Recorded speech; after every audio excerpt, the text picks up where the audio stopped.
Okay, the fourth instrument of power is the one that is not actually mentioned in the textbook, not in the sense of the list that's initially provided of instruments of foreign policy, and that is informational.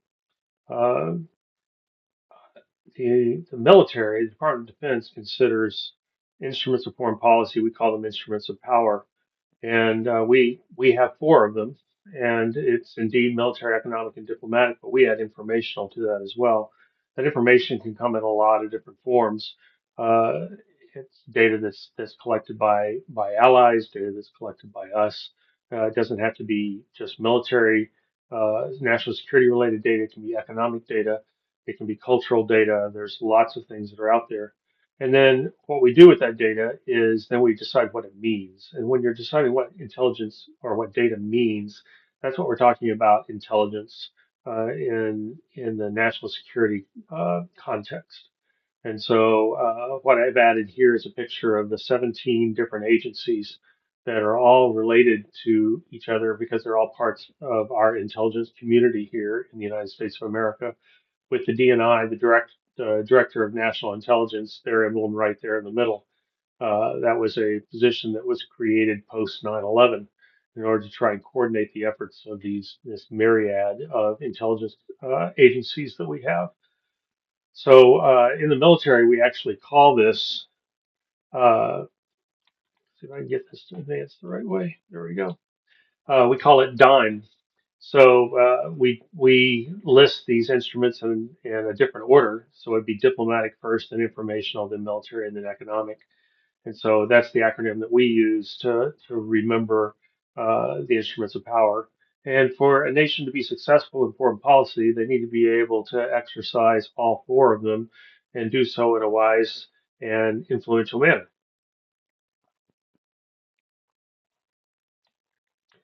So lots of actors on the stage out there, around 200 different nations to date. That's a lot of folks that are in addition to the United States. And in addition to individual other nations, there are international organizations that play huge roles in today's very interconnected world. The United Nations is probably the one that comes to mind immediately, and it's certainly a huge organization. I've added a chart here that's quite the eye chart. But if you'd like to pause and take a look at some of the more detailed names by sort of enlarging it on your screen, you're welcome to do so. But I'm going to hit the highlights here. That United Nations, the organization, also is part of what's called the UN system, and that UN system contains other organizations as well, such as the World Bank. And so, and the International Monetary Fund, which is primarily, let me differentiate the two. The IMF is there to provide financial assistance, either in the forms of loans or in the form of advice to nations that are seeking to improve their financial picture or to try and get out of a financial disaster. The World Bank is there primarily to give uh, uh, grants that are not expected to be paid back in order to help poor nations develop further. So, you know, widen their clean drinking water system, for example, or to improve roads, or to install uh, uh, data lines for internet. There's a lot of different things that the World Bank is involved in. The the UN itself is consisted it consists of a couple of different major bodies that you hear about in at various times. In the center is the General Assembly, which is where all of the various nations have a seat that are recognized by the UN. You notice that that's 193, and so each nation within that assembly gets one vote, but all votes are non-binding. So that's why it says recommends down there. In the red ellipse, you see the Security Council. This is where the real power sits within the United Nations. 15 members, five of them who are permanent members. We call them the P5. That's going to be China, Russia, France, the United States, and Great Britain. And they all have the right to be able to veto any resolution that the Security Council is thinking about putting together has been proposed for the Security Council to consider. Those other 10 non-permanent members all rotate among the other states. So then you can see here other pieces of the UN. I'm not going to go into detail there, but down in the lower left-hand corner, you see uh, a bunch of acronyms. That's the UN Development Program, the Human Rights uh, Council, the Children's Effort, the Environmental Program, et cetera, et cetera. So when we're looking outside of an organization that takes into account the entire world, then you're looking at regional organizations, and there's a lot of those. A couple of those are probably very familiar to you, one of them being the EU, the European Union, another which is NATO, the North Atlantic Treaty Organization. But there are others, and I've added this map here just to give you a bit of a taste. These are not all of the ones. These are all the ones that do not overlap, and there are other and a whole other layer of regional organizations that overlap these current ones. So Mercosur is an economic market organization that takes into account or takes into its membership most of South America. ASEAN is another organization primarily economic and cultural that takes into account a lot of Southeast Asia, and you can see that there are many others. So some of these are going to be economic in nature. Some of them are going to be defensive in nature, national security, and some are going to be some sort of a hybrid. So another major player on the world stage are multinational corporations. Um, so there are so many of these that they cannot be listed on one sheet. I went looking for a clip art of this, and I found multiple sheets, all with different logos on them.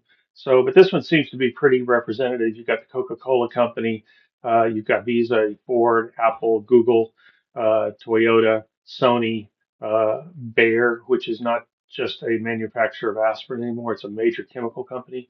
Pfizer, which is a major pharmaceutical company. Samsung, banks such as Wells Fargo.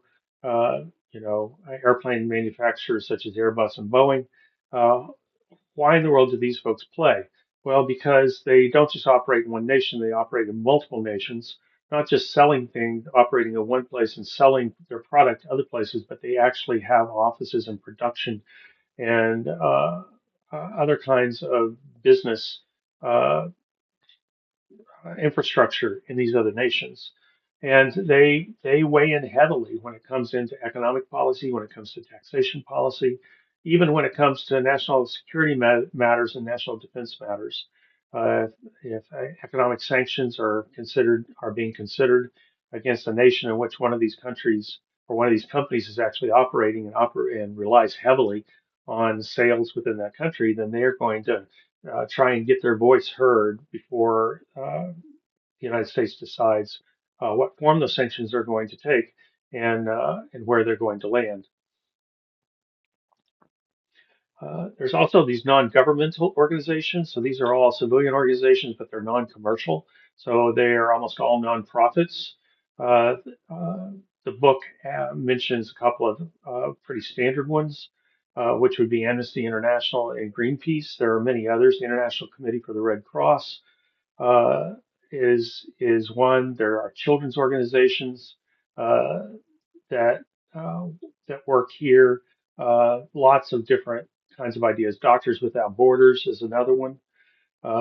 And so these folks play heavily because, especially where a country is not fully developed, or where there has been a disaster, or when there are particular needs such as environmental uh, issues and other kinds of things, then these kinds of organizations are all activist organizations that have they're sort of like a global interest group that is going to have particular outcomes that they have in mind, and they have particular tools and resources that they can bring to bear.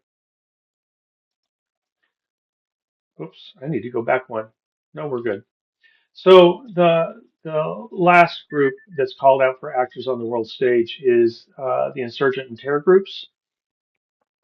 So what I've added here is two definitions. one for insurgency and one for terrorism. They both are drawn from the Department of Defense definition. The idea is that an insurgency is a movement where terrorism is a means.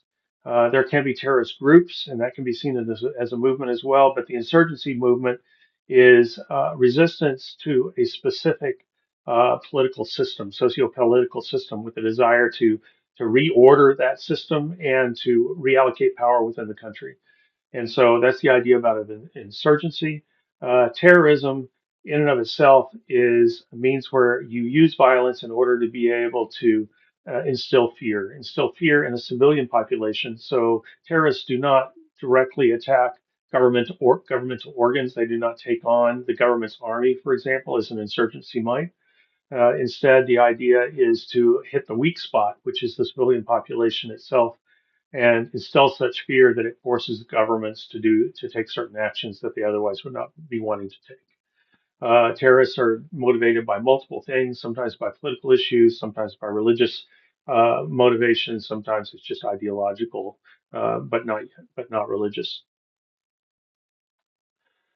So here is a risk map. It's fairly dated. It's about 8 years old, but it's a pretty good representation of the idea of the risk of violence across the world. Probably there's not a lot of things here that's going to be tremendously surprising to you, given the news that we hear about cartels and what's going on down in Mexico and Central America and South America, and then the continued issues with rebel uprisings and governmental turnovers and coups in Africa. We know about all the problems in Southwest Asia because we've been involved there. And so, yes, it's uh, it's it's a very troubled world that we live in. This map is a cumulative map from 2002 out to 2011, just to give you a bit of an idea of acts of terrorism. So these are terrorist incidents that have been logged. You can see the ranking score that's down in the lower left-hand corner. Given this period of time, you can understand why Iraq would be so high, but you might be surprised that Pakistan is actually ranked more highly than Afghanistan at this period of time, because Pakistan often isn't in the media, not in the same way that Iraq and Afghanistan are for us. And so you can see that thankfully there are very few of these incidents, respectively, in the United States. But there are other parts of the world where it's endemic, right? So this is also an important picture. One of the reasons why it's 2002, 2011 is we're going to talk about 9/11 here in a few minutes. And so this is part of the picture of the aftermath of 9/11. So if we think about sort of the home front and who it is that's actually in the process of making foreign policy, of course, at the top of the list is going to be the president. The U.S. Constitution makes the president the chief diplomat as well as the commander in chief, and that's a very important point about our U.S. system here in the United States, is that we have civilian control of the military. So it's not just that we have a president and then we have a commander of the military. In the United States, U.S. Constitution makes those two the same person. And I think that that's largely why we can look at almost now 250 years without a single coup involved, is because the U.S. military understands very, very well that it is subordinate to the civilian leadership here in the United States. And I hope that it always remains that way with respect to their willingness to abide by that uh, constitutional charge, as well as just tradition now. The president also is in charge of signing treaties. There are those executive agreements that I mentioned earlier, which are often more preferred now than treaties. They can be done more quickly. They don't require Senate ratification. Of course, with the policymakers, we also have those diplomats. The Secretary of State would be the chief diplomat following the president, and the State Department serves that Secretary of State and the president. It's important to realize here as well that the diplomatic corps here and all of the folks that work at the Secretary of State or work for the Secretary of State number only in the tens of thousands. I think it's somewhere between 60 and 70,000. You're going to see a number in a little bit later on about the size of the Department of Defense, which is easily, we're looking at over 2,000 in the military, or 2 million in the military, and then all of the additional civilian workers that are there as well. So it's really, in many ways, sort of a very mismatched partnership between the Department of State and the Department of Defense when it comes to policymaking. So serving the president is what the book calls the national security establishment. I've tossed a chart up here that calls it the National Command Authority, the NCA. And so the president is at the top. The Secretary of Defense is the primary advisor for the president when it comes to matters of security policy. The National Security Council is there to serve the president and provide another source of advice that comes through uh, primarily another civilian chain, but the in close involvement of the military as well.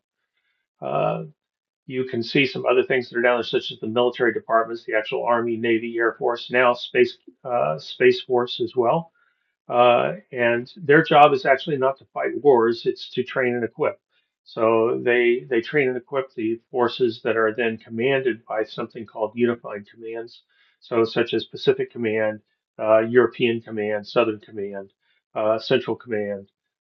These are the warfighting organs within the U.S. military. And so forces are allocated from the various military departments where they've been trained and equipped in order to be able to be assigned to the unified commands for combat. And then you have the Joint Chiefs of Staff, which is the chief of staff for each one of the military departments, and then a chairman. They have their own staff called the Joint Staff. I served on that Joint Staff. That's where I did have my wargaming experience. And the chairman of the Joint Chiefs is the primary military advisor to the president.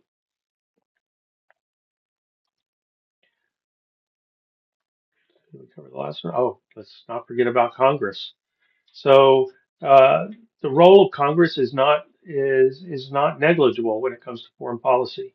Uh, they have to ratify they have to confirm any appointment that's made, especially for Department of State and the DoD. There are several high-level positions that require confirmation by Congress, so they have the opportunity to put their stamp of approval or disapproval on the individuals that would take the departments in one direction or another. Congress, of course, holds the purse strings. That's why they control the budget. They're the ones who write the budget and who approve funding. Of course, the president has to concur instead of vetoing. And then there are laws as well that Congress passes for that can directly affect foreign policy. For example, they can. There are numerous technological kinds of restrictions on exports. There are certain technologies that are considered to be sensitive or that are considered to be matters of national security that Congress has come out and said that those cannot be sent to countries unless those countries have been approved in advance.